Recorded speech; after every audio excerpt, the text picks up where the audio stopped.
Buonasera. Buonasera. Buonanotte. Scominci in queste puntate Di Difendini il Furlan. Difendini il Furlan. Una trasmissione per difendi la lingua furlane. Furlane. E no,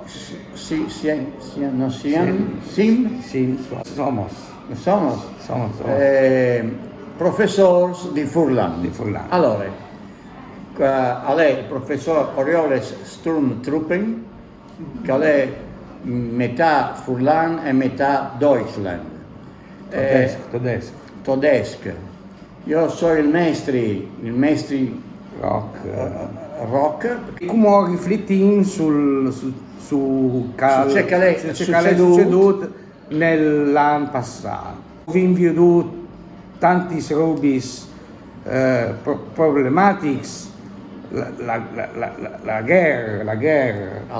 Alla guerra. Vedi, parli francese anche tu. También robis bielis, di mondiali di ballon. Di ballon. Ah, Bellissimi spettacoli. Con la nazionale furlane. No. Non ieri l'Italia. E chi sia il problema? Non sta sbattendo. Il problema, io ho veduto i mondiali, Sì. tutto lo spettacolo, un mese, E allora? e non hai mai veduto la nazionale furlane. Non era la nazionale furlane. Non ieri. Con Svendole, Dario Zampa. Fedrighe, l'imperatore. Fontanin. Cumò, noios.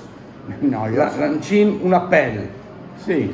al presidente della FIGC, della FIFA, CGL, GFFM, FCP, TRS. Duccio. Scugni fondà la nazionale furlane. Ah, bene, ma tu hai ragione. La nazionale furlane. Subito.